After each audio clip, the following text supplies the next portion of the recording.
Buying or selling a home can be a really great experience or a really stressful one. And believe it or not, who you hire as your real estate agent, no matter what side you're on, the buying or the selling side, has a lot to do with that.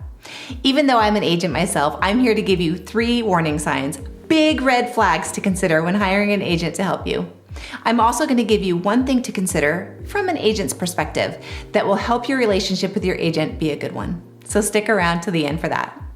Hi, I'm Sierra Haskins with eXp Realty, and if at any point in this video you have questions about the real estate market, go ahead and drop them in the comments below, and I'll be sure to answer. Or if you prefer to reach out to me directly, you can find all of my contact information in the video description below as well. Now let's get started. Number 1 is communication. The first thing that you need to consider when hiring an agent is their communication with you. When you call, do they answer? Are they available by text, or do you get a timely response, even if it's just to say, I'm busy at the moment, but will return your call in, say, an hour or 2? Real estate transactions can feel super complicated, and honestly, sometimes they are. There's a lot of moving parts in the purchase or a sale, but stress can be much less if you're working with an agent who's available to answer questions, explain where you're at in the process, and give regular status updates. Regular and ongoing communication with your realtor helps more than I can say. I might be an agent too, but I can tell you there's nothing more frustrating or stressful for everyone involved when you're being ghosted by an agent, especially while you're working on a transaction. It happens to me too, which is why I try to be an over-communicator in my real estate business. Your home is arguably one of your biggest assets, and you should have somebody working with you that respects that and keeps you up to date on the process. Someone that's available to answer any questions that you have. Do not hire an agent with poor communication skills. Okay, number 2 is support. Let me tell you, rarely does a home sale or purchase ever just go perfectly smoothly. There's usually a hiccup or 2, some small and easy to overcome, and some not. I've been involved in some that took a ton of effort, brainstorming from everybody involved, and a lot of action to get them right to closing day. There's 100 moving pieces in a real estate transaction, which means 100 things that could go sideways. Let me tell you something. Working with an agent who is not only communicative, but a solution-based agent is always the way to go. Work with someone who has a great relationship with their local lender, and one that specializes in certain loans like a VA loan or an agricultural loan. That way, if something comes up with the buyer's or seller's finances, you know your lender is going to be able to offer a solution. And hire an agent who has a solid relationship with their title and escrow officer. I can tell you it has made a difference for me 2 or 3 times that I can come up with immediately. Sometimes you find out at the last minute that there's something that needs attention before a home can get recorded, or something on title that needs attention before it can close. Having someone there to support your realtor and get the job done is so important, so important. When hiring a realtor, ask them if they know a good contractor, somebody that they could call right away if repairs have to get done, or a good inspector, or if they could recommend a good heating and air conditioning service unit. Service unit, service professional. It takes an army to properly sell a home. Don't hire a realtor who doesn't have solid, established relationships in place. Sometimes it takes more than that.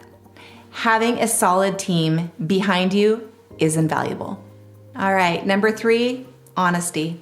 It may seem like a no-brainer, but it's on my list for a reason. Buying or selling a home is a serious legal transaction, and your agent has a responsibility to you to handle it in an honest and ethical way. If you hire a realtor to help you buy or sell a home, and at any point they advertise false claims, exhibit any kind of questionable or unethical behavior, or if they encourage you not to disclose information about your home, even if it's just suggested or inferred, it's time to walk away. No matter the circumstance, transparency and honesty from your realtor is a non-negotiable. Trust me when I say it's better to walk away from the purchase of a home if you feel like something is off, than go through with it only to realize later you were right. And it's better to not let an agent sell your home without disclosing important facts that have potential buyers that they have the right to be aware of, than to have to deal with a possible lawsuit after your home is closed. I've worked with agents on the other side of transactions that haven't always been forthcoming, and it's frustrating to have deals fall apart at the last minute when things are discovered that could have just been talked about up front. Hire an agent that's transparent and honest, even when you might make or save a little more money by bending the truth. Doing the right thing is always the right thing. Okay, those are my red flags to pay attention to when hiring a realtor to help you buy or sell a home. If you're here with me at the end, I promised I'd give you one more thought from a realtor's perspective that isn't a red flag, but will help you with your relationship with whoever you decide to hire.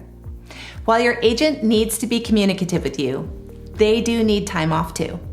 Most have families and multiple clients, and honestly, most work extended hours and weekends. I love my job more than I can tell you, and my phone is on for business from 7 a.m. to 8 p.m. pretty much every single day, pretty much 8 days a week. Ask your realtor what their schedule is up front, and then hold them accountable to those hours.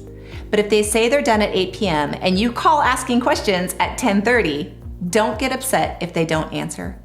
There's always exceptions, of course, especially when dealing with out-of-state clients or time zone issues or right at the very end of escrow when things are happening. But for the most part, hold your agent accountable to the hours they told you up front that they're available, and then trust that if it's outside those times, they'll get back to you in a timely manner when they start work again. My past and my current clients will tell you I am available from 7 a.m. to 8 p.m. every single day. But I'm sleeping at midnight, so it'll have to wait for the morning if you call me any other time. And there you have it. I hope you got some value from this video, and if you did, give it a thumbs up for me, as I would really appreciate the support. If you're looking into buying or selling real estate in Chico or the surrounding areas, you can find my phone number, my email, and my website in the video description below. Be sure to watch more of my videos to not only keep up on the local housing market, but to also see some of our awesome community events and local businesses as well. Thanks a lot, and I'll see you on the next one.